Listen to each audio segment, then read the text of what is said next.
Ladies and gentlemen, we are live from the Isle of Man in the UK. This is John and Mike's MMA Corner. Okay, before we talk about fights and everything going on in MMA, I want to introduce the guests. Mike, we're not introducing you because it's you, but we're going to introduce our first guest, who is someone we've had on before. He does his fight predictions on YouTube. I pushed him out on Twitter for you all to tune in and subscribe to. Will Martin, thank you for coming on, sir. Anytime, I'm always here for talking fights, so anytime you need me on, I'm here. And subtitles will be put in for Will as well. And, of course, I'm going to give a shout-out to the man himself, stateside. I've got joined us. He does the Half the Battle podcast. He has awesome guests on. He does awesome breakdowns, analysis, and interviews of the fights in the fight game. It's the man himself, Dan Levy. How's it going, guys? It's badass to be on here again and talk with you cheeky bastards. That's exactly what we are, sir. It's exactly what we are. Look, guys, let's look at the John Lineker and John Lineker and Dobson card. That was a surprisingly fun card. I think it went right under the radar because there wasn't the huge matchups everyone was thinking. But what fights particularly stood out for you guys, Dan? Let's point towards yourself first. What fights for you kind of caught your eye?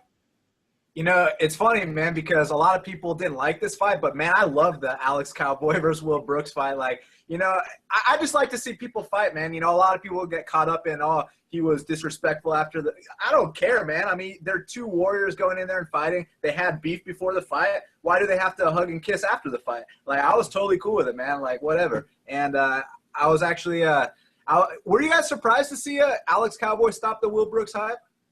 I wasn't surprised when you could tell, because I've busted my ribs playing rugby, so I know how it feels, and I can tell from his limitations, Will Brooks' limits. You could tell he was not right. Now afterwards you find out what happened. So look, when you bust your ribs, it messes you right up, guys. It's absolutely horrendous. So yeah, I wasn't surprised when the injury happened. Would that result be the same? I don't know. Mike, what's your thoughts? Yeah, I don't like broken ribs either. You don't like broken ribs. That's a good analysis. It's a good analysis. Will, how did you see it? How did you perceive that result? Will? When I looked at it, I thought that Brooks had a chance of dropping this fight just for the simple fact that he was looking past Cowboy and he was shouting out for Michael Johnson. And in the fight game, you just don't look past the opponent who's in front of you, and it kind of showed that way that you can't really do that. And he dropped a big L against a big kind of 170 guy. So I wasn't surprised. I picked Brooks, but Cowboy more than deserved his victory. Yeah, Cowboy was more deserving. I don't know though if he'll go up to 170 now. He'd said 155 is the division, but when you miss weight by 6.5 pounds. There's a bit, and then there's quite a bit. I don't know what he's got to do there to fix that. He's going up, man. I mean, there's no other way about it. UFC's not going to let him go back to 155 pounds after that. I mean, you missed by half a pound. Okay, we'll give you another shot because it was his first time missing weight, but it's pretty evident he should be at 170. I mean, you look at those two guys in there, they looked a weight class apart. Yeah. Will Brooks is he's like a Ross Pearson. He's like the height, he's quite short and really thick set. I don't know what I think for Will Brooks. It's not a bad thing losing like that. I think he'll definitely get back into the mix. He's easily going to be a top 15. Let's all be honest, guys. Will Brooks is a quality fighter. What else then, Mike? What fights on that card did you like, or what kind of fights kind of caught your eye? I actually quite enjoyed the Curtis Blades Cody East fight. For an early heavyweight fight on the card, sometimes they suck, sometimes they're quite fun.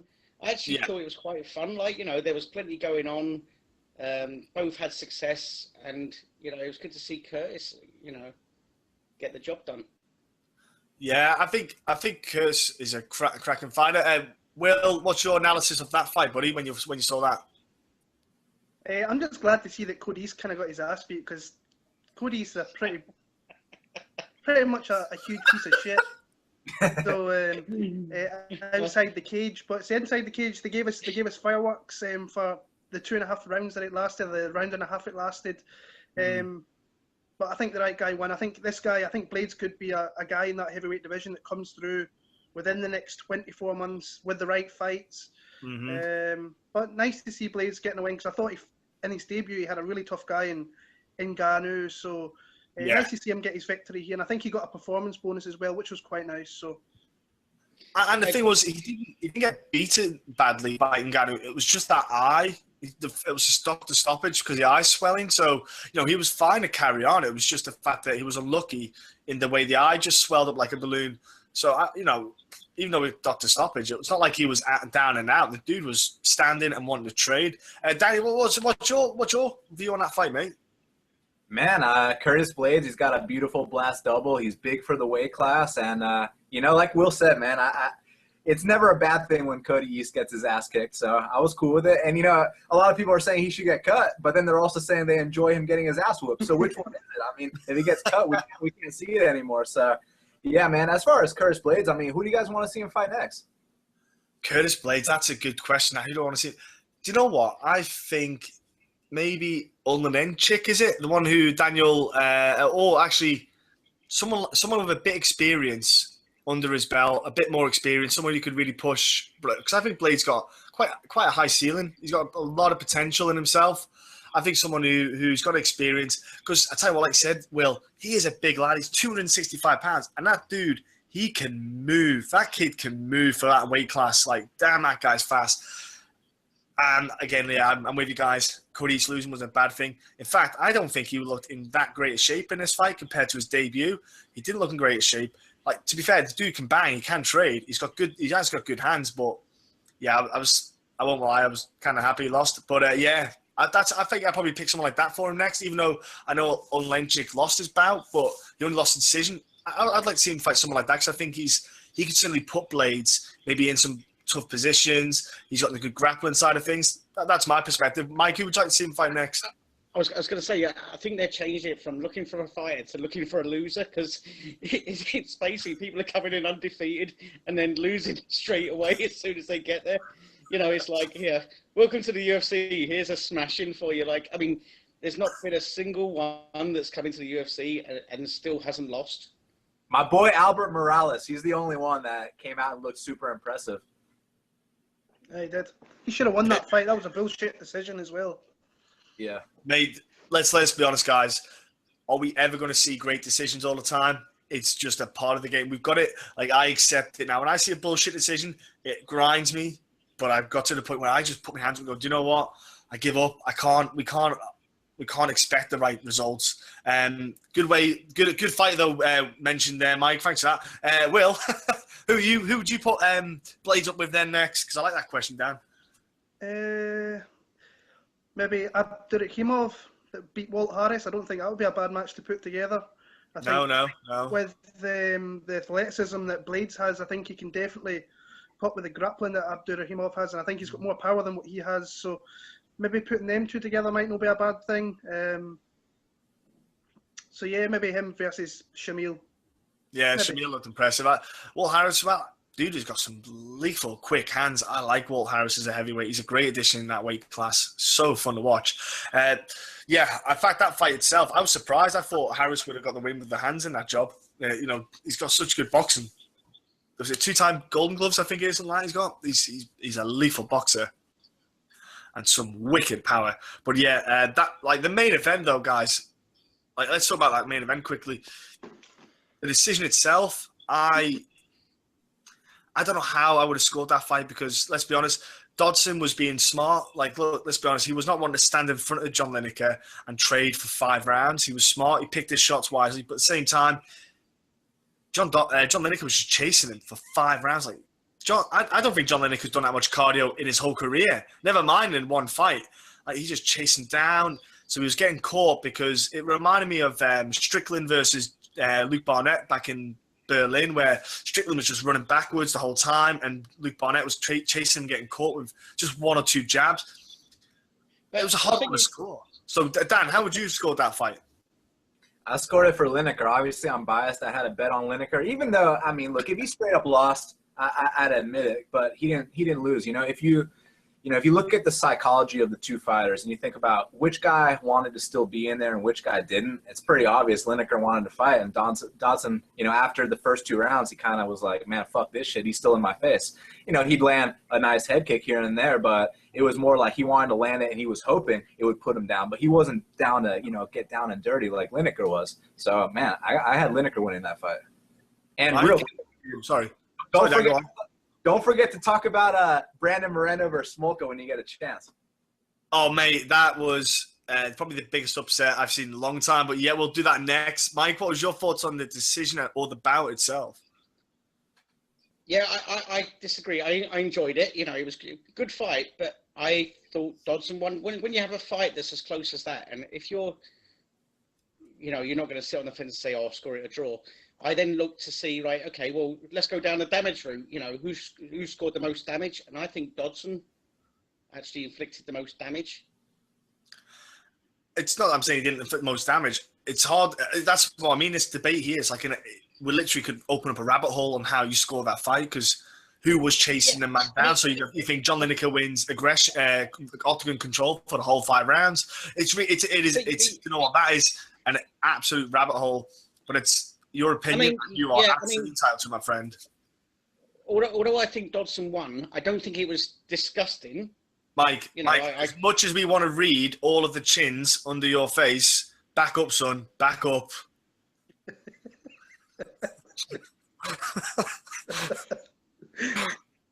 Will, what's your thoughts on the fight, mate? I've seen your box. You wouldn't land on any of them chins. Will, what's your thoughts on the fight, bro? I was at some live fights through in Glasgow on Saturday, and I actually fell asleep and missed from Smolka onwards. So I got up early on Sunday morning. I watched this, and I watched it. I had it for Dodson originally. I watched it in the afternoon, and I kind of flip-flopped to Lineker. At the grand scheme of things, I think the right guy probably just won. I was picking Dodson as well.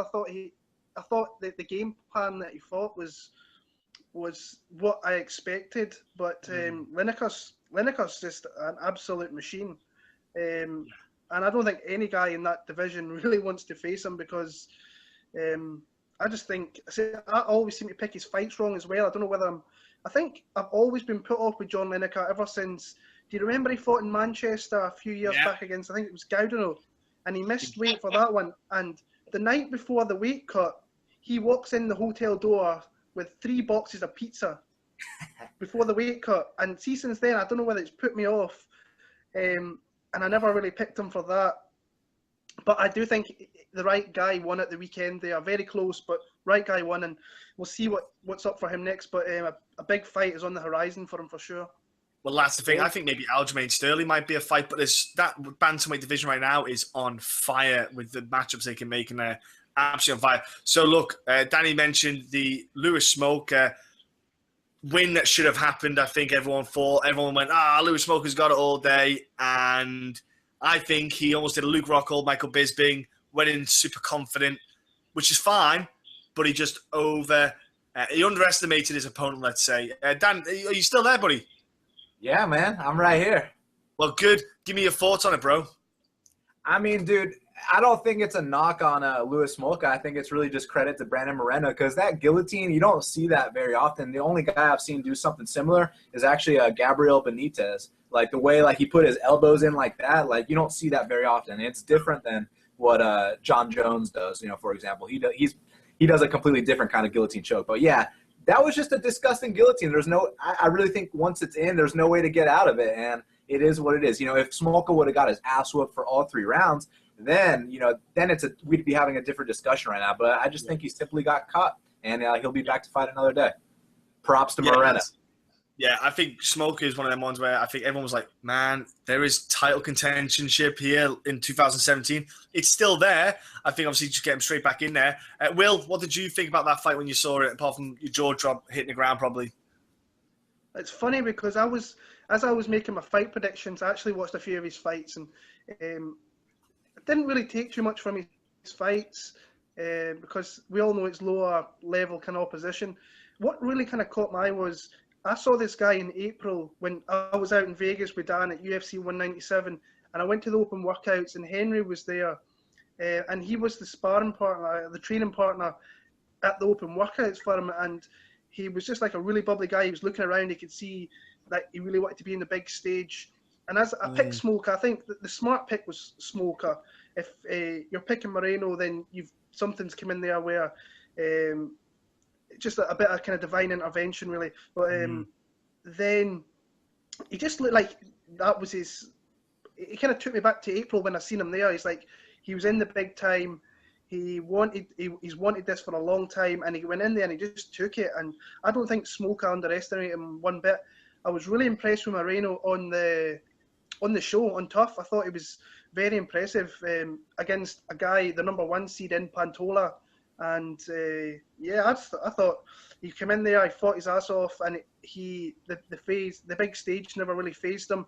It's where he thinks he should be, and he showed that that's where he really should be. And huge performance. Smoker will be back. Smoker's a guy who really, really, really impresses me. I've seen him fight Dublin and Vegas last year, and I hope he gets back in there really, really soon, because I think he's a guy who can beat pretty much anybody top 10 onwards, and then I think in a few years, maybe 18 months, he can give Demetrius Johnson a fight. I really believe that. I think, though, hopefully they just make that Pettis fight straight away, you know. Like you say, corner choke wasn't really damage taken. I don't see why they just can't make that matchup in December. I like Ray Borg. I like Ray Borg. Ray Borg's been campaigning for it. That would be a fucking fight, man. I don't see any reason why they can't just stick that one together. Okay, look, I want to quickly mention my thoughts are with Josh Samman and his family right now. Terrible news came out about how he's now in a coma, possibly from some form of an overdose. We don't know the full extent of everything that's gone on. I'm not here to go and even try and suggest anything because, man, I really like Josh Samman as a human, as an individual. I don't know what the fuck is going on with his life. It happens. People have shit times. I hope that, he pulls through. I hope that I hope everything's fine, and I hope everything works out for him. I just had to put that out there, ladies and gentlemen, because he's a good egg in my opinion. Well said, man. Yeah, well said. Yeah, now, I was going to say, we can only speculate on what it is. I believe his friend was dead on the scene. Is that right? Yeah, he's the announcer for the promotion that Josh Samman runs in his local area. It makes you wonder if that was maybe a bad batch or something. The fact that one's dead and one's, Look, I don't even want to speculate. I don't even want to talk that side of things. I just want to wish that Josh Samman pulls through and he's all good. I'm not saying there's a good batch of heroin. I'm not saying kids. Hey, Mike, we don't even know what it is, Mike. We don't even know what it is. You can't even suggest that. But look, let's go on to the UFC 204 card, ladies and gentlemen. I want to get into the fights. Like I said, pumped. Me, Mike, and Will are going to be there. It's going to be off the chain. It's going to be awesome. We're going to have our friend Greg with us. Honestly, I can't wait. We're going to hang out with Mike's favorite fighter, Michael Bisping, and have an awesome time. And so let's get to the card. Okay, first up on the card, making his UFC debut, Now, I know Will's going to be pretty stoked about this. Mark Diaski is fighting Lucas Sajewski, Now, guys, I see there's potential in Lucas, in his debut. Like, his debut against Nick Hine. That is a motherfucker of a debut to make. Like, come on. Like, ouch. Because, Nick Hine, he's just a solid fighter. He's a decision guy, but he's a solid guy. He showed good potential in that fight. I think he's got really good hands, to be fair. Throws with power. The kid is throwing power. But he's fighting a guy, Mark, who is a dangerous guy on the feet. Dangerous fighter. I think this fight is going to absolutely set the whole card off, my opinion. I'm going to start with you, Dan, and then each fight we're going to change who we go through, So go on, Dan, let's get your thoughts and opinion on this fight, mate. I like this kid, DKSC, a lot, man. I mean, he's a great striker, but he can grapple too. I saw him throwing some dudes in some of his old fights. He's the real deal. I mean, Sajewski, he's not bad at all, and his back's up against the wall, so maybe he comes through. It's on short notice. I don't know what kind of shape he's in. But I think DKSC is just better, man. So we'll go with him. I think he's going to impress in his debut. Mike? Hello? Hi, Mike. Your thoughts? Go on. I was in the middle of doing something. Go on. What were you saying? Are you having a laugh? What are you doing? Eating? No, I was Breathing in. No, Right, I was having a bit of an Mike. issue with something. Right, Mike. Well, what was the Okay, so question? your thoughts on the first fight of the night on the UFC 204 card? Oh, tell me who it is, because Sherdog's lying. Lucas. Oh my goodness, Mike. I'm glad that you're coming to the event and you're all ready for it. Lucas, do you know what, Will? Give us your opinion on the fight, bro. Diakese, I think this is going to be for. I thought the Madari fight was against a tough kind of grizzled veteran. I thought that would be tougher for him. Sajewski coming in here on 10 days' notice. I know his back's against the wall, like Dan said, coming off 2 losses. But this guy, I think, he got a little bit of a tag over here of being a little bit of a boring fighter. And then that kind of changed a little bit against kind of Jack McGann. And then his last 2 fights have just been complete blowouts. And I think he can see the confidence in his striking coming through. And he's so fast. His hand speed's really good. His foot speed, he's in and out really quick. And he's just really, really got a lot of athletic talent. I can only see one win on this one. I think he stops Sajewski in the middle of the second round. But a lot of people talk about Paddy Pimblett as the next guy from the UK. I think Diakese he's only 23. I think he's 23 years old. So he's got a long time to get himself better in this sport. But he is in the shark-infested waters of the 155-pound weight division. But I like him in this one here. Will, you think he stops him with a sub or a knockout?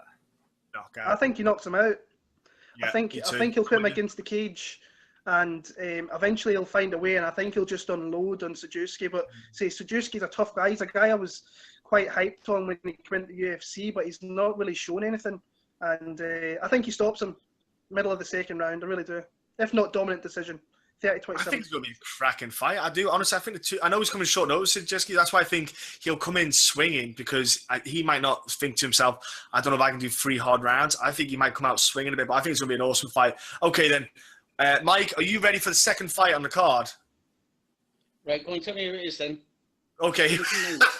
Okay, in the lightweight division, Leonardo Santos versus Adriano Martins. No, go on, move on. I thought it was going to be Mike Perry against Danny Roberts was next, but. Oh my goodness, Mike! I'm glad that you're on the ball with that. Okay, Will. I know. It's all right. Mike is my Mike Goldberg. That's why I love him. Will, give us your thoughts on the Leonardo Santos and Adriano Martins fight, which I won't lie, ladies and gentlemen, I love this matchup. Yeah, good fight. I was really surprised when I heard they were putting this on like a British card. Yeah. Considering, was it a few weeks they're going back to Brazil, and that could easily be a main card fight on a fight night over there. So, and it's been buried down in like Fight Pass, which is a good fight for Fight Pass customers, but really good fight. 2 veteran Brazilian guys shown in the last few fights that they can beat young bucks. I mean, Martins took out Makhachev, Santos took out Kevin Lee. Nobody's seen him taking out Kevin Lee like that. Not like that.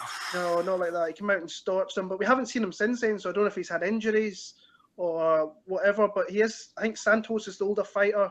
Martins, we haven't seen about a year himself. I like Martins. I just think he's a little bit more crisper. Probably just a little bit more kind of well-rounded than what Santos is everywhere. But it'd be interesting if this fight goes to the ground to see, I think, 2 legit kind of black belts going at each other down there. So that's what I'm hoping. Edge Martins by decision. And Mr. Levy, how are you looking at this fight, mate? I'm looking at it like you guys got blessed with such a good card that Adriano Martins versus Leo Santos is the second fight of the night. And man, Adriano Martins is awesome, dude. His counter right hand is the most disgusting thing I've ever seen in my life.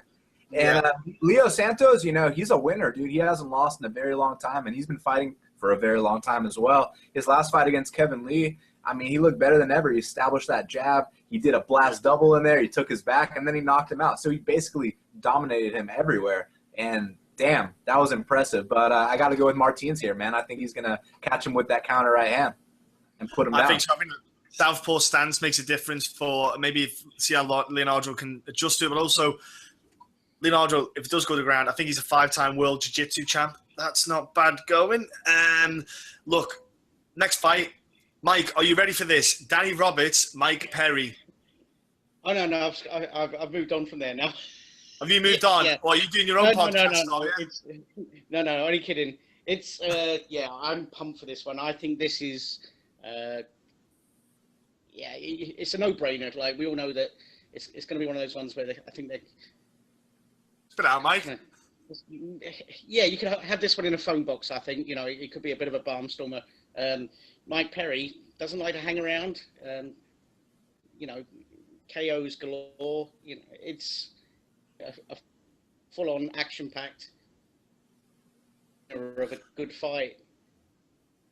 And Will, what's your thoughts on that fight, bro?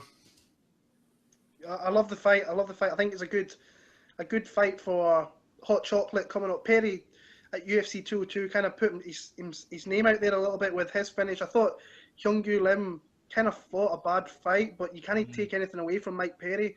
Lim came in and he just threw that big looping right, and as soon as he hit him from there, it was really kind of done. But I'm a big fan of Danny Roberts, and I have been for a long time. I think he was at 197 as well when Dan was there, and he was actually, I think we went for a pizza and hot chocolate, and then some of his guys were there, and he's like one of the coolest guys you could ever meet as well. Yes. Got a lot of time for the guy. I'm looking forward to seeing him when I go down the next couple of days. So the fight, I think he just needs to use that boxing background, be crisp, get in and out before Perry can throw those big shots. We've seen Perry in his amateur fights or the fights before he came into UFC that he can be put down. I think if Danny uses that striking, that clean, crisp striking, he's going to catch Perry at some point and put him down. But I mean, so that Roberts is coming off that fight with Dan Steele at 197 was a great fight. When I was sitting in the arena, I think I gave it to Steele, and then when I watched it when I came home, I gave it to Roberts. It was one of those very close fights where I couldn't really see who the winner was. Great for him as a fighter. It was it was great to help his. Yeah. I agree.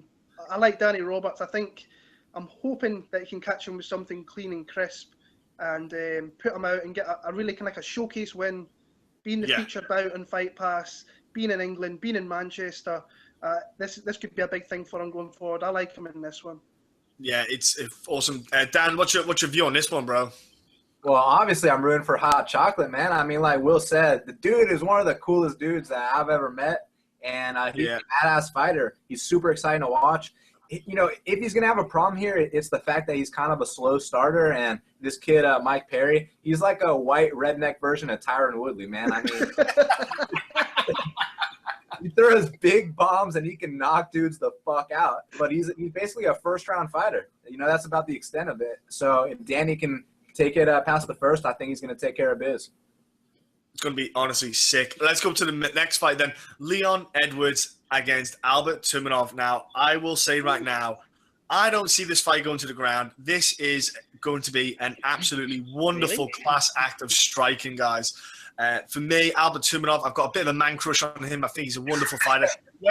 Yes, he lost to Gunnar Nelson, got choked out, but let's be fair, not a lot of guys are going to be able to stop Gunny getting you down and doing what he wants to you there. And look, Albert Tumenov, though, was a striker. I think he's so wonderful in putting mixtures of combinations together. He's not a simple 1-2, left, right. He can mix them up. He's very smooth with his head kicks. They just come out of nowhere, so to speak. His hip rotation is wonderful. Leon Edwards, he is a very patient striker.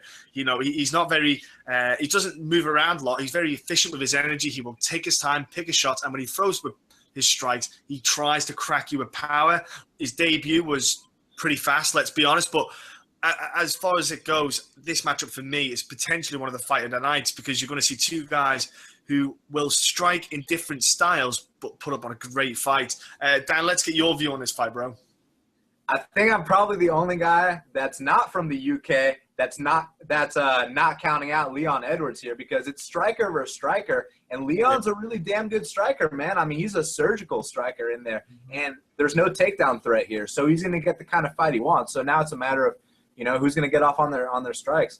I mean, conventional wisdom says Albert Tumenov, but as you saw in that Smolka fight, conventional wisdom doesn't mean shit, and this is the kind of fight Leon Edwards wants, so I would not be surprised one bit if he won the fight. I mean, you remember Musoki versus Albert Tumenov, right? That was another striker for striker. Now, you bring up the Gunnar Nelson fight, and look, man, let's watch Gunnar Nelson versus Damian Maia, and then let's watch Gunnar versus Tumenov. Look at his physique in both those fights. I mean, you know, he was hanging out with Connor's strength and conditioning coach, if you know what I mean. But so I don't really fault him for losing that fight. But this one, I mean, shit, whoever is the better striker is going to win. I really don't know, man, because I really think Leon's damn good.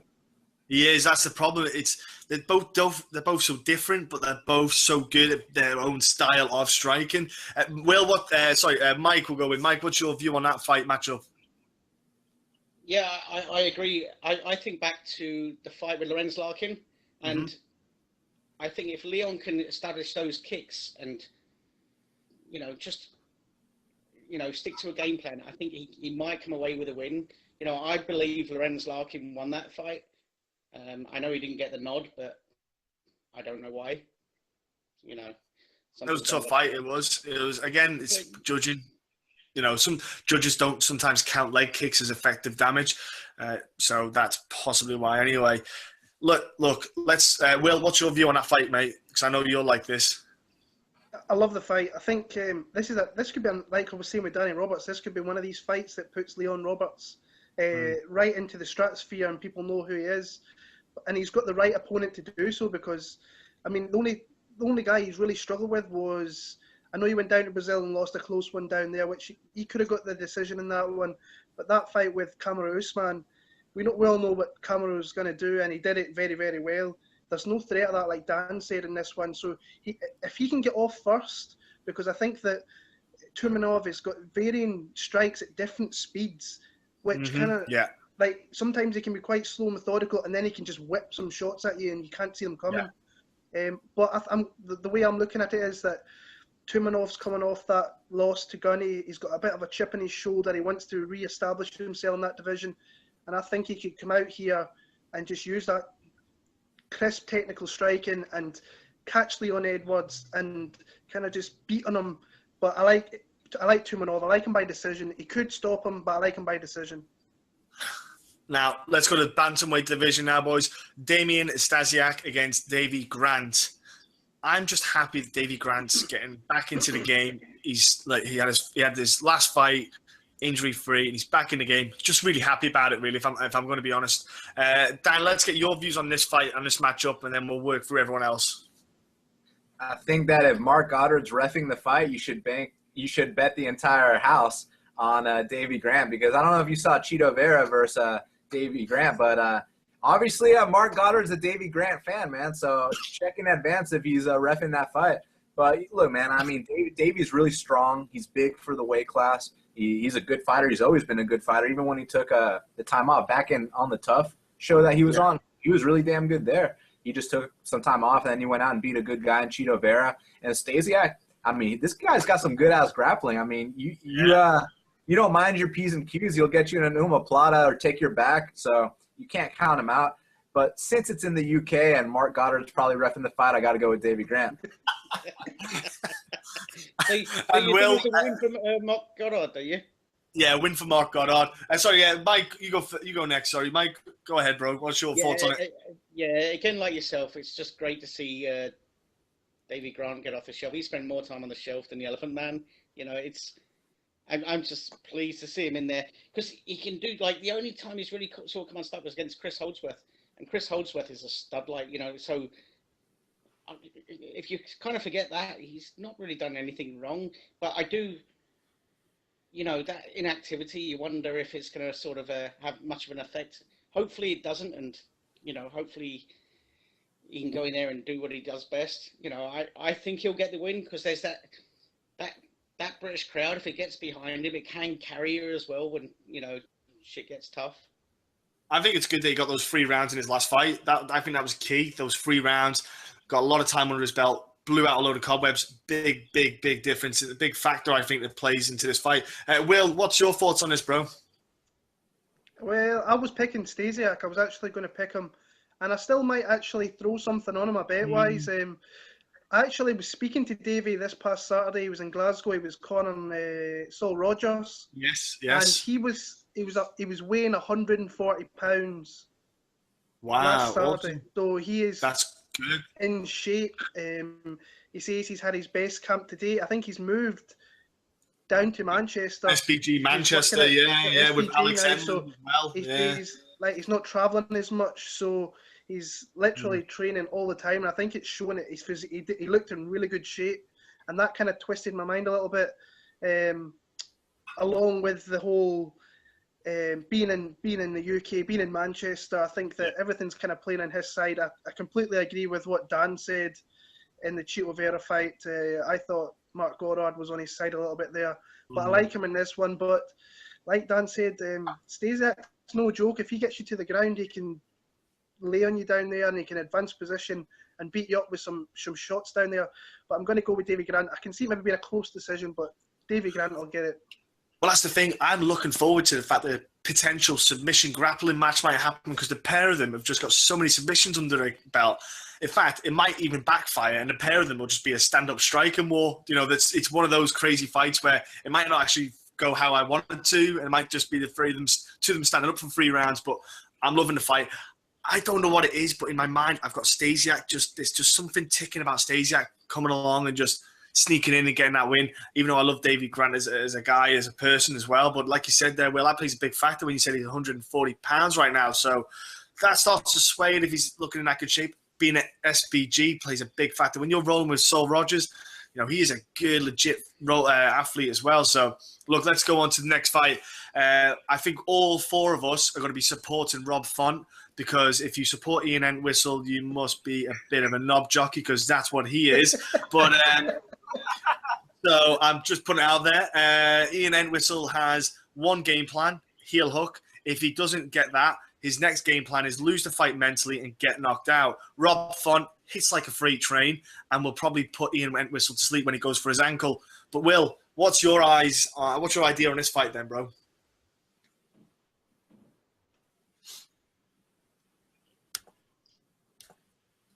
Is Will there? Oh, sorry, mate. I thought it was someone else. He's having a senior moment. Entwistle, the other Will. Yeah. We've heard the kind of stories of him being a bit of an asshole in the gym. Pretty much, he's one of these guys that once he locks on something, he doesn't really give up, and he can hurt his training partners. That's what I've heard. But he's only really shown that he's got one game plan. He showed that through all of his UFC fights, and I mean, the guy's got to really change things up. He got away. He nearly got it against Dan Hooker first time out. Caught Anthony Burchak with it, and Burchak should really know better. I think he kind of went into that a little bit, and then he rolled into it. And he rolled into it. That was a tough loss for Burchak. I'm a fan of Burchak, and it was tough to see. I just think Rob Font's just going to smoke him and jump for something, and Font's just going to throw those big strikes. He's quite long as well. He's long for that division, and he's coming off that loss to John Lineker. I just think he's going to tune him up really, really badly, and I don't think there'll be too many people really giving 2 shits if Entwistle gets beat up in this one, because I'm certainly not. I'll be cheering for Rob Font. And Dan, what's your view, bro? My view is that leg lock guys are bullies. And, Ian Entwistle has never been past the first round in his pro career. So it's leg lock or bust. I'm thinking bust, man. I think that, Rob Font, he's training with Joe Lozon. That's the perfect opponent. I mean, the perfect training partner to get ready for a guy like Ian Entwistle. And the leg locks aren't as effective as they used to be, man, because people know how to defend them now. So, Ian Entwistle's going to quit in the first round. And Will? Mike. Mike, what's your view? Yeah, I'm with Rob Font all the way. I don't care how he does it, as long as he does it. Hopefully he does it by smashing him, but not. I hope he gets a heel hook. No. I'd like to see 3 rounds of just bashing him in the face. Oh, he would tap out. He'd just tap out on the floor. Let's go to the main event then. Let's go to the main event in the prelims, which is a fight that should have happened prior and a different fight night card, but then injuries, etc., blah, blah. Right. 2 veterans. I think this fight is going to be absolutely fantastic because these 2 guys know what to do. I think it's 2 experienced guys. I think they'll start to pick each other off in the first round, get the range, and then they'll just come in light up. Alcantara versus Brad Pickett. I'm going to go with who we're going to start with. I'm going to go with Mike to start with this one. Mike, give me your points of view, bro, on this card, on this fight. Sorry. Yeah, I love it. I think both guys are just going to meet in the middle and just throw away. Obviously, highly skilled, but I don't think they're going to have to look for each other. You know, that they'll happily engage each other, shall we say. And I don't care how he does it. I just want Brad to pull through, which I really do believe that he does. If I'm honest, I think we might see a far better Brad Pickett than we have in the past few fights. After his last fight, and he got that decision, and like he said, he had a lot of demons, mental demons that were battling. I think he's he'll be a lot more relaxed, a lot more fluid, a lot more free. I think I think you'll see a better performance from Brad Pickett. Will, go on, bro. What's your looks and thoughts on this, man? Great fight. And I think everybody will be cheering for Pickett in this one. He is one of the most nicest, genuine, down-to-earth guys you'll ever meet. And I think we were in Glasgow last year, and it was the week after he just got brutally knocked out by Almeida. Yes. And it was so like refreshing to speak to somebody that he obviously just had a huge loss, a massive knockout, but he was there and he was giving Almeida huge props. And you could see that he was thinking, because he hurt Almeida in that fight a few times. Yeah. And it was quite tough to talk to him and see him like that, but he was completely honest and just a great guy to speak to. You learn things like that by speaking to fighters, and just you can't not root for guys like that. But I'm Tara because I think that Jimmy Rivera showed the perfect way to beat Yuri Alcantara back earlier on the year. I just don't think that I think Jimmy Rivera is the guy who's coming through in that division that people need to really keep an eye out. And he's shown that when he beat up Faber. So he's had back problems. They have cleared up a little bit, but I really want Pickett to win. I think Alcantara might just be a little bit too big for him here, and kind of upset us all in the crowd at about 2 o'clock in the morning, which will be shit. Yeah, last thing you want to do is be pissed off at 2 in the morning. Yeah. Dan, what's your view on this? I mean, Brad Pickett's a badass. There's never been a boring Brad Pickett fight. It's never happened. But I got to go with Yuri Alcantara here, man. I mean, he's got like the reach of a light heavyweight, and he's just a big-ass dude. You know, I mean, he's knocked out Ricardo Lamas. He beat Francisco Trinaldo. He beat Felipe Aranches. I mean, Yuri Alcantara is no slouch at all, man. His biggest issue is that when he gets taken down, he likes to pretend that he doesn't know how to get up. So, you know, if Brad wants to win this fight, I think he should use his wrestling here.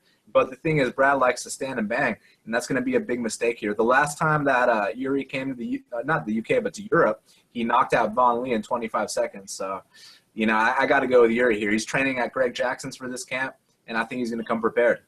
Nice. That's the thing, Brad Pickett. He actually has got pretty good grappling all the time with ATT. It's paid off. He's showed it in fights.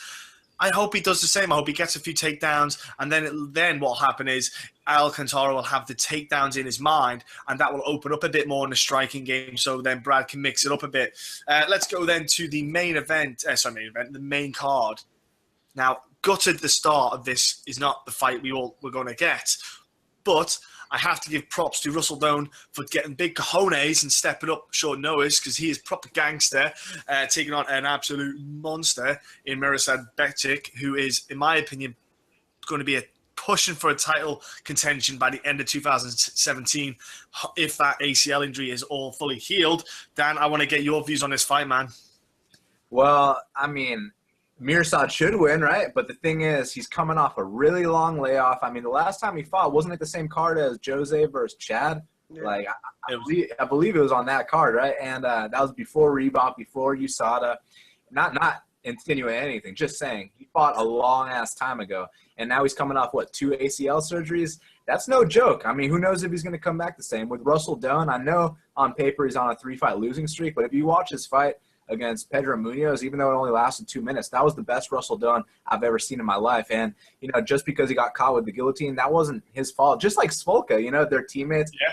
It was just credit to the guy that caught them. You know, Pedro Munoz has a world-class guillotine. It is what it is. And he pulled it out of nowhere in that fight. There's no way to train for that. It just happened, man. But he was looking amazing up until that point. So, I'm hoping that he can use that momentum, go in here, land those big body kicks that he was using.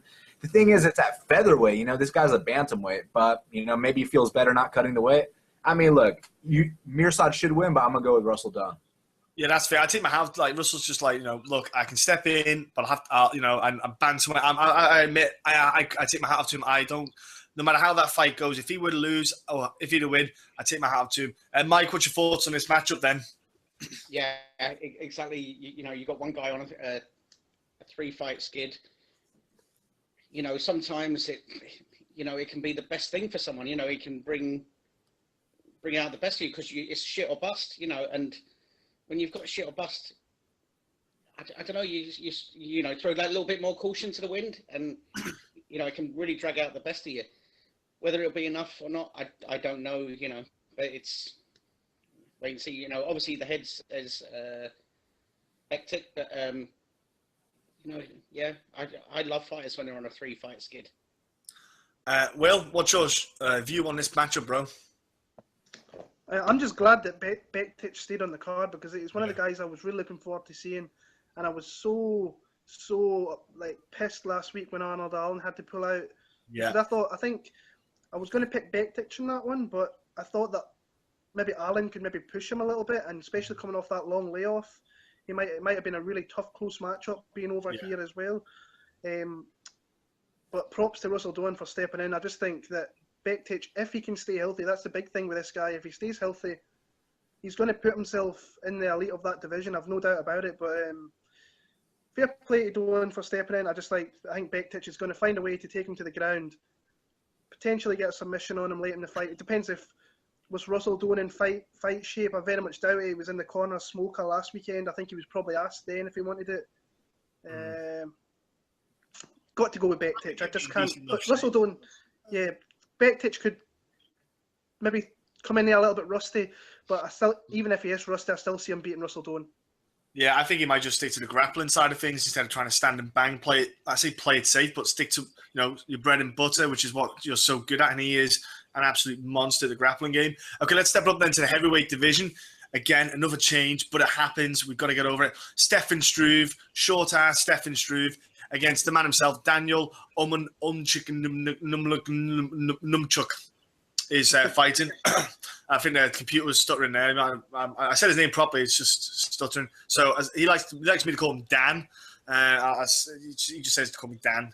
He has got the biggest skull I've ever seen in my life. Will, you met him in Glasgow as well. Like, that guy's cranium is not even human. Look, he's taking on Stefan Struve. I'm going to leave my quick view on this one. Stefan Struve, he is a guy that frustrates me because he's got so much attributes that he should be a lot better than he is. I think maybe a lot of it's the mental game. His last fight against Bigfoot Silva, we didn't get a lot from that because it was a bit quick. He stopped Silva he winded Silva. He got him in the solar plexus, and that's why Bigfoot Silva fell to the ground. He didn't even actually knee him in the face, and then he got the elbows on the ground. But Daniel, he's a one-round guy. He can do a good one round, and then after that, he's one of them fighters that, I know it's heavyweight division, so cardio is a big factor. But to be honest with you, he really slows down, and he gets to the point where he's building himself up for that big one shot, and then loads up, and he's very, very easy to note. I think if I'm Stefan Struve, I'm going to try and just weather that storm in the first round, keep my range, and then pick him apart in the second round. But let's go to Mike and get your views on that, Mike. Yeah, you're bang on right there. Danny doesn't slow down. He hits a wall and stops, and literally, like, goes so slow and so predictable. If he doesn't get you out there in the first, I mean, I think he was very fortunate to win his last fight. I actually sided with the other chap, Alexei, is it? I think, or something like that. But yeah, with that in mind, I think somebody as experienced as Stefan Struve, if he does get through this first round, which I think he will do, I think he can then just, by any means, whether it be, I think it'll probably be striking, actually, because when Danny slows down that much, with that range that Stefan Struve has got, it'll just be landed on him for fun. And Will, your thoughts, bro? I'm really interested to see Struve here, just for the fact that I think it's his second or third fight, maybe with Henry Hooft. So are we going to see progression with his striking? That's what I'm looking for, because this is a perfect fight for him to really do that in here, because Omielanczuk's going to look to want to take him down. So let's see if he can keep him at long range and stop him from boosting in for those takedowns. I don't count out Omielanczuk because I think that you can find Struve's chin and you can put him down. Omielanczuk hasn't really shown that he's got huge power, but the guy's never been stopped in his whole career. So he's gritty, he's determined, he's tough. I can see him taking Struve down, but Struve's got those long limbs. He's got those attributes you were talking about. That's nobody. I think he's got like a footed height advantage in this one, and he's got like 10, 11 inches reach advantage. This is a perfect fight for Stefan Struve to really style on a guy and kind of reintroduce himself to people back out there again. Like Stefan Struve, hope he gets the finish. I hope he pushes for the finish, but I don't think he stops Omielanczuk. Omielanczuk's just really tough. He is really tough. Dan, your view, bro? I think that Struve is finally starting to use his reach. We've been waiting for that for a long time. He's going to use it here, man. I think I'll actually say that he stops Omielanczuk. I think he'll drop him and then take him back and tap him out. Okay, taps him out. Well, I was going to say, because James Lynch, when I had him on talking about the card, he said like that thing about Dan. He doesn't get stopped. He's very tough, durable. When I had Robin Black on talking about the card, he said he's seen some footage on Stefan Struve, and he said, "Watch out! He's looking in great condition, like striking combinations, everything. He looks beautiful, with Henry Hooft. So look, guys, I'm actually looking forward to seeing what we can see in that fight. Light heavyweight division next. Man, I love this matchup. When I heard this, loved it. OSP against Jimmy Manuwa. Man, that is just literally going to be two massive dudes knocking 7 bells of shit out of each other. Let's be honest, they're not going to be tentative. You've got the Muay Thai kind of crisp style from Jimmy Manuwa. Then you've got the kind of unexpected kind of unorthodox striking from OSP, where he'll throw variable different strikes, but he hits hard as well. I love this matchup, guys. I'm going to get Dan's view on it first, please. Got to go with my boy OSP here. Sorry to the UK. The thing with Jimmy Manuwa, I thought that, he was going to come out here and go on a run and this and that. But if you look at it, all the wins he's had, I mean, not to discredit him because it's not his fault the dudes got injured. He injured them with his strikes. But, I mean, he injured a bunch of dudes that aren't in the UFC anymore. And then he went to a boring decision with Jan. I mean, okay, cool. OSP never loses this fight. In this spot, he always wins. It's only against the top guys that he loses, and he usually only loses by decision. I know Glover tapped him out, but, I mean, John Bones Jones, he went to a decision with him. Bader went to a 5-round decision with him. I think that, OSP kind of reminds me of the Alex Cowboy of the light heavyweight division. He's awkward, unorthodox. It might look ugly, but he's effective, and he wins in this spot. I think he finishes Jimmy Manuwa in Manchester. Hey, I'm with you on the OSP. I'm going with OSP as well, man. I honestly, I love the dude. Will, what's your opinion on this one, bro? Will.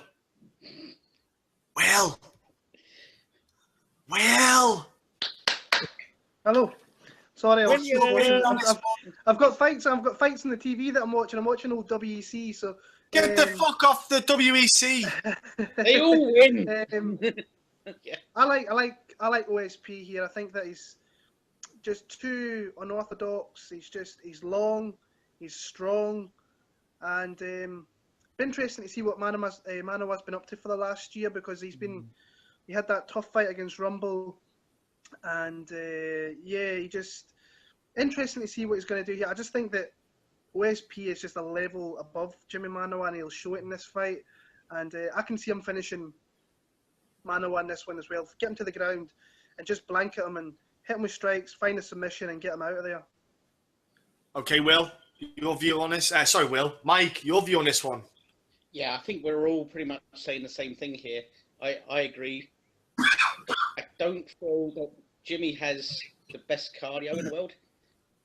Also, the fact that OSP has that he has that unorthodox sort of style about him, so he'll just cause him problems. And I think he has more ways to win, whereas we know what Jimmy's going to do. He's going to throw some strikes and kicks. He's going to try for some takedowns, a bit of ground and pound. That's kind of what we're going to get in this fight. And I think OSP just will find a way. and probably finish a tiring Jimmy Manuel sometimes in the third, I think. Well, we watched Jimmy Manuel against Ryan Jimmo back in, was it Manchester? I think it was. I think it was Manchester. And that was when I saw, or it actually could have been London, I forget now. That's when I saw the holes in Jimmy's game. Was Ryan Jimmo really used the grapple into, the cage work, clinch work, just grinding him down and wearing him down. And if it wasn't for Ryan Jimmo rolling over on his own ankle, because he just took a step back and rolled over on his ankle, that could have been a way different fight. He was just wearing Jimmy down to take the sting and the pop out of his strikes.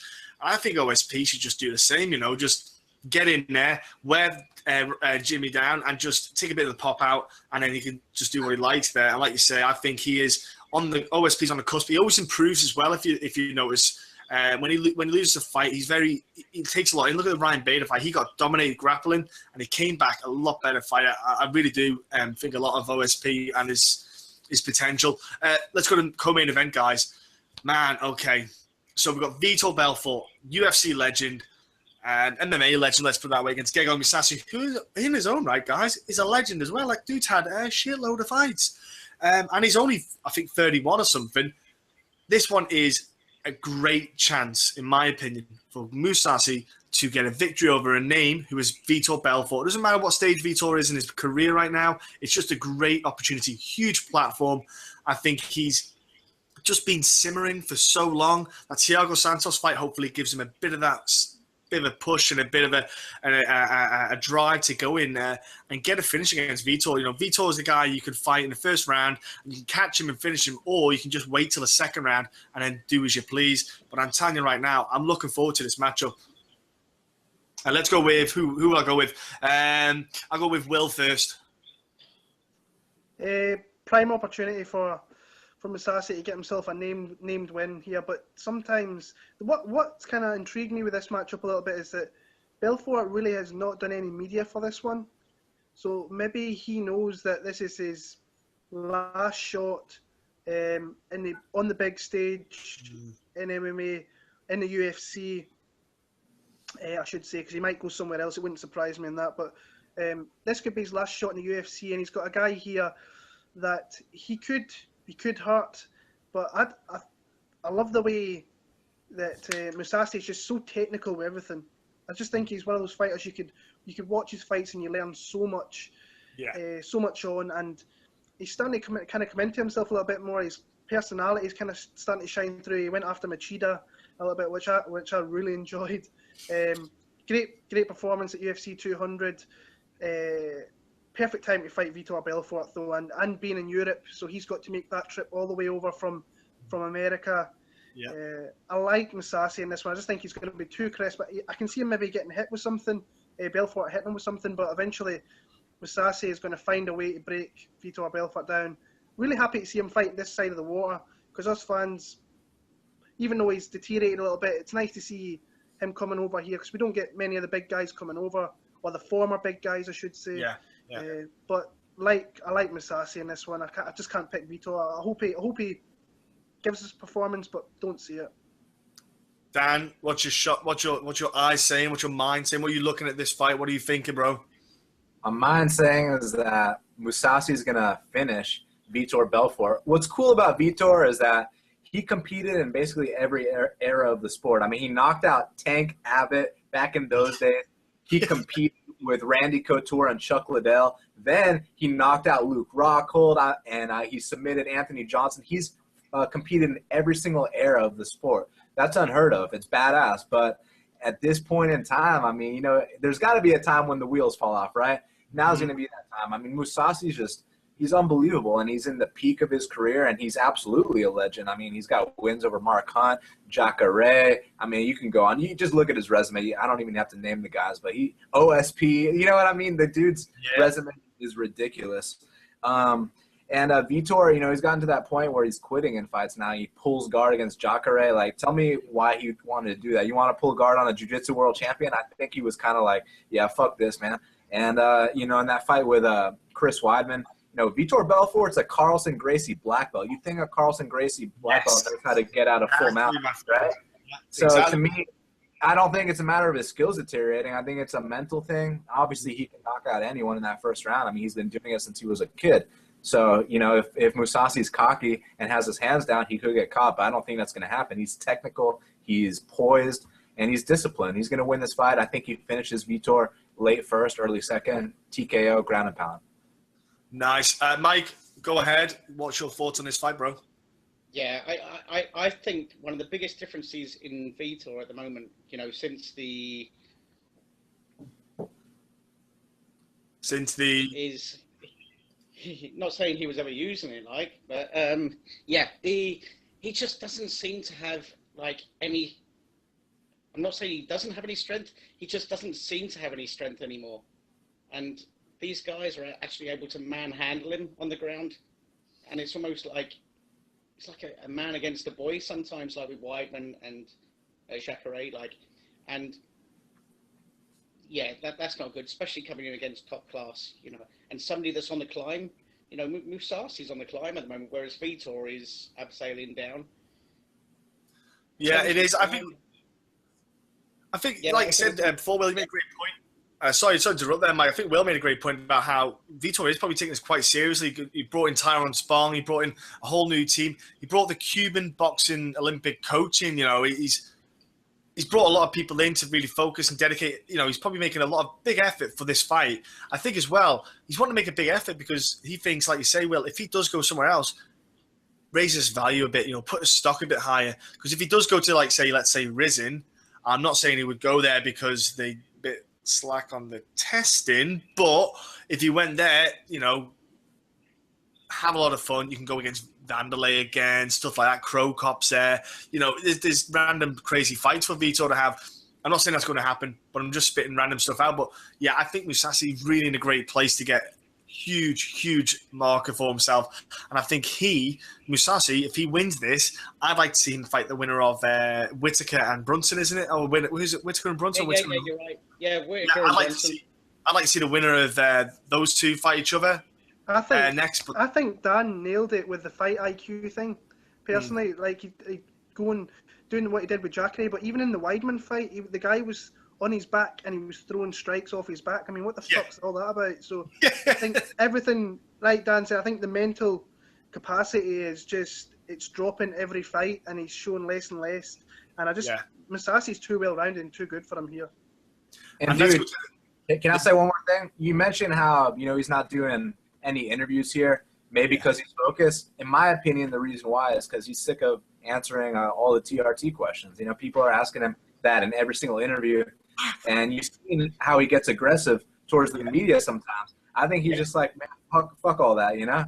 So I think that's the reason he's not doing it. But, yeah, obviously he's focused. He's got Tyrone Spong, all these people, but those people can't go in there and fight for him. So I don't think that all of a sudden he's going to be mentally stronger than he was in his last fight. Maybe he's a little sharper, but at the end of the day, this is, you know, people say fighting is 90% mental, right? I think Mousasi's at a better point in his career. I'm just trying to help him a little. I'm trying to, you know, even out a bit, guys. I'm with Mousasi, guys. I'm with Mousasi. Okay, let's go to the look. I was going to say sometimes Mousasi just doesn't turn up at a fight. Doesn't he? So hot and cold. He's off. Sometimes he does switch off. So well, look, Will, you said before we get a legend, Vitor. We've got another legend.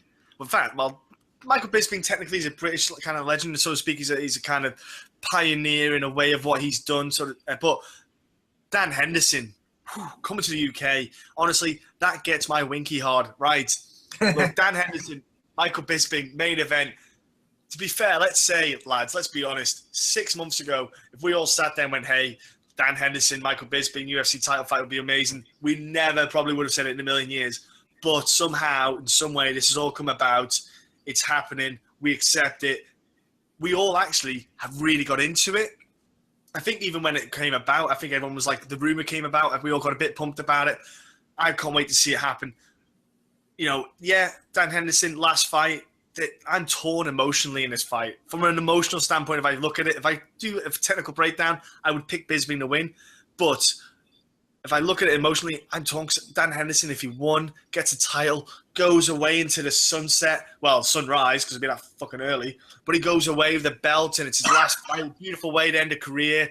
Just went, but then Bisping defending his belt in home soil, it's a nightmare for me on an emotional standpoint, because I think, it'd be nice for Bisping to win in front of his home crowd. That's what he's done. He's made the effort to get the event at Manchester in front of his home crowd, and it's a nightmare from that standpoint. But I would pick Bisping from a technical standpoint. I think the work he's doing with Pirelli as well, the hands, the boxing, everything like that is coming together beautiful. I think Hendo's got that one shot which can totally land at any point, but I just think Bisping, he's probably just going to have a little bit more in this fight. I'm going to start with you, Mike, and we'll go to Will, then we'll go to Dan. Let's do it. Yeah, it's actually really, really interesting. I mean, how can you not get interested in it? We've seen Michael Bisping getting knocked out by Dan Henderson more than we've seen anyone other than maybe Barbosa against Terry Etten. That might be the only sort of comparison, as in most viewed. Highlights that we've seen, the replays, Exactly. And do you know what? It's a super fun fight. It's got a lot of good feeling. I mean, how great that Dan Henderson can retire on a title fight, whatever the result. That's a fantastic way to go out. But you know what? He's still got that one-punch KO where he can just change stuff. And the amount of pressure going on Bisping, defending virtually in his hometown, the UFC title that he was probably starting to wonder, would I ever get a shot? Against the guy who panned him out. That's some crazy amount of pressure, and all he has to do is just switch off for a moment, and Dan Henderson can end things. Yeah. But I don't think he will. I think that Bisping will stay on track. He'll do what he needs to do. His striking is looking even better than before. It was always good, but it's now looking very good. And I think he's got confidence in his power now. He's actually believing that he can land with power. He's getting guys out of there, so I'm looking forward to it, and I think it's a Bisping, and I think he finishes it before the end of the fifth. And Will, what's your thoughts on the fight, bro? I actually think there's going to be a lot of fans in that arena that are going to be, internally they're going to be like supporting Michael Bisping, but I think a lot of people in that arena are going to be wanting Dan Henderson to walk away with his belt here. I really, really do. I just don't see it happening. But with Dan Henderson, you just never fucking know what's going to happen with this guy, and he can catch you in so many weird positions, like he did with Lombard. He threw the leg kick, and then caught him with the elbow. The two ways that Dan Henderson gets you, he can kind of beat you at long range a little bit. He did that in the first fight, and then he made kind of Bisping move back, and he caught him with that big right hand. And then he can catch you in like the wild scurries like he did against like Shogun, getting close, catches you, and then that's you, you're done. But I think actually I've never ever been a Bisping guy. I've never been a fan. I've had a really bad run-in with him a long, long time ago. He was quite rude and disrespectful to my missus, and that really put me off him. But it was back in the days when he was a total asshole. And he has said back then that he was bad and he was with bad people, and he was, to be fair to him. But since he has got better, but tonight I've been hearing in Manchester that he has been very, very like rude and very bad with the fans and like shouting at them in the middle of the hotel. So whether that's a little bit of pressure on his side maybe shown and maybe just want to be left alone. I hear that he's been moved to another hotel out the road. But I actually love the matchup here, and when I heard that we're putting this together, I was a little bit sceptical, but the closer it's got, the more it's just kind of intrigued me a little bit, because either way, we're going to have Bisping that's going to either defend his belt at home, or we're going to have Dan Henderson finally get, I know he won a UFC tournament and everything, but he's going to get that belt and he's going to really complete the collection. And how cool would that be to complete his Pride collection, Strike Force, and then get his UFC belt here. But I can see him coming out quick and try and pressure Bisping a little bit, but I think Bisping's movement is far superior. He's going to just angle away every time that he can, and just don't pivot towards Dan Henderson's big right hook, his big H-bomb like he did in the first fight. Just don't do it. Go the other way. And I like Mike. I think eventually Dan's going to really deteriorate as we go into 3 and 4. I think Mike's just cardio and just his gameness is going to really hurt Dan Henderson and find a finish for him. But I am 100% cheering for Dan Henderson, but my pick has to be Michael Bisping. Yeah, I've heard he's been moved to the Crown Plaza, Will. Well, I'll be fucking moving as soon as I get in there then, so I don't want to be around his people. So just stand outside his room and play loud music. Dan Levy, what's your view, mate, on the main event of 204? So Michael Bisping flew to the United States and he got knocked out by Dan Henderson. Now Dan Henderson's flying to the UK and he's about to get knocked out by Michael Bisping.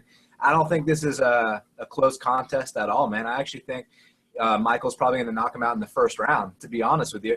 I mean, the reason that Michael is knocking dudes out lately, it's not that he has some kind of newfound power. It's just that he's sitting down on his punches more, and he's more confident in his abilities. I think that Anderson Silva fight did a lot for his confidence. When he dropped Anderson, he was like, holy shit, I just did that. And then in the Luke Rockhold fight, or let's go back to the Anderson fight. So he drops him, and he also has to overcome adversity when he got dropped himself by the flying knee. I think that fight did a lot for him. He was like, okay, I can be a champion. Then he goes in there against Luke Rockhold, and he knocks him out right away. So now he really believes in himself.